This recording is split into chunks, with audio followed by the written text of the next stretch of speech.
அஸ்ஸலாமு அலைக்கும் ஃப்ரெண்ட்ஸ், எல்லாம் எப்படி இருக்கிறீங்க? அல்ஹம்துலில்லாஹ், வாழைப்படி வந்தாச்சு. நாம் இதை 1 மாத கூலியாக வாங்கிட்டு வந்தோம். இப்போ இது 5 மாதம் ஆயிடுச்சு. இப்போ முட்டை போடுற பருவத்தில் தான் இருக்குது. ஒரு 40 கோழிங்க இருக்குது.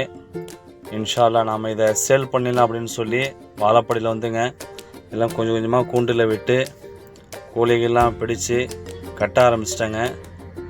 கோழிகள் இப்போ மொத்தமாக கொடுக்கக்கூடிய காரணம் என்னன்னு பார்த்தீங்கன்னா, பையனை இந்த வருஷம் நல்ல ஸ்கூலில் சேர்த்துணும். போன வருஷம் கவர்மெண்ட் ஸ்கூலில் தான் படித்தான்.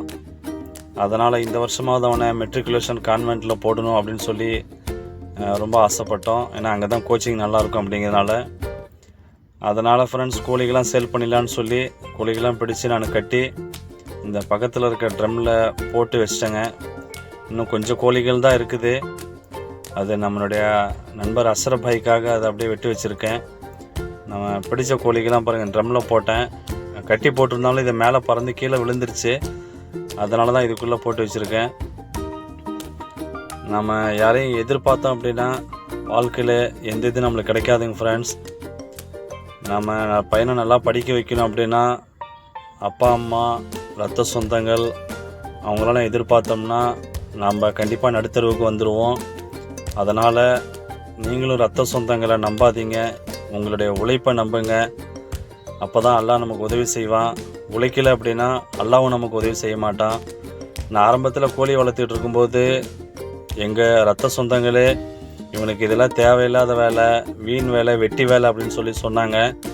ஆனால் இந்த கோழி விற்ற பணத்தில் தாங்க இன்றைக்கி என் பையனு ஸ்கூலில் சேர்க்குற அளவுக்கு அல்லாஹ் கொண்டு வந்து வச்சுருக்கான். கொஞ்சம் கஷ்டப்பட்டால் தான் ஃப்ரெண்ட்ஸ் எல்லாமே கிடைக்கும். கஷ்டப்படாமல் எதுவும் கிடைக்காது. நம்ம கோழிகள்லாம் கட்டி அங்கங்கே கொஞ்சமாக விட்டு வச்சுருக்கிறேன். ஏன்னா அது வண்டியில் எல்லாமே இது ஏற்றணும். இது நம்ம டிக்கியில் வச்சோம் அப்படின்னா ரொம்ப நேரம் அதுக்கு மூச்சு பிடிக்க முடியாது. இன்னும் இந்த கொஞ்சம் கோழிகள் தாங்க இருக்குது.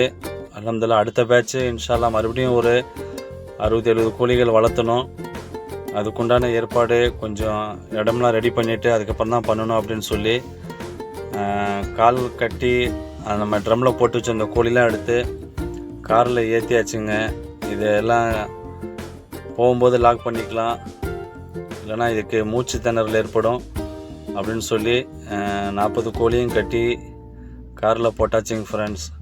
அல்ஹம்துலில்லாஹ், அல்லாஹ் மிகப்பெரிய உதவி செஞ்சான். இதை நம்ம பேசி வச்ச மாதிரி கடையில் கொண்டு போய் ரெகுலராக ஒரு கடையில் கொடுப்போம். அந்த கடையில் கொடுத்துடலாம் அப்படின்னு சொல்லி அவங்களும் எதிர்பார்த்துட்டு இருந்தாங்க. சரி, நானும் நேரம் ஆயிடுச்சுன்னு சொல்லி கோழிகள்லாம் கட்டி அழகாக காரில் போட்டாச்சுங்க. நம்ம போய் கொடுத்துட்டு பணம் வாங்கிட்டு நம்ம உடனே ஸ்கூலில் கொண்டு போய் பையனுக்கு பணத்தை கட்டணும். நாம் எந்த வேலையாக இருந்தாலும் ஃப்ரெண்ட்ஸ் நம்முடைய வாழ்க்கைக்கு நாம் தான் செஞ்சுக்கணும். யாரையும் எதிர்பார்க்காதீங்க. கடைக்கு வந்தாச்சுங்க ஃப்ரெண்ட்ஸ். நம்ம எடுத்துகிட்டு வந்த கோழிகள்லாம் ஒவ்வொன்றா கட்ட அவுத்து கோழி கடையில் இருக்கிற கூண்டில் விட்டாச்சு. இனிமேல் நம்ம பணம் வாங்கிட்டு ஊருக்கு போயிட்டோம் அப்படின்னா அல்ஹம்துலில்லாஹ் நம்ம ஸ்கூலில் ஃபீஸ் கட்டிட்டு பையனை நல்லபடியாக படிக்க வைக்கலாம். அல்லாஹு தாலா எனக்கும் உங்களுக்கும் பர்க்கத் செய்வானாக. அஸ்ஸலாமு அலைக்கும் வரஹ்மத்துல்லாஹி வபரகாத்துஹு.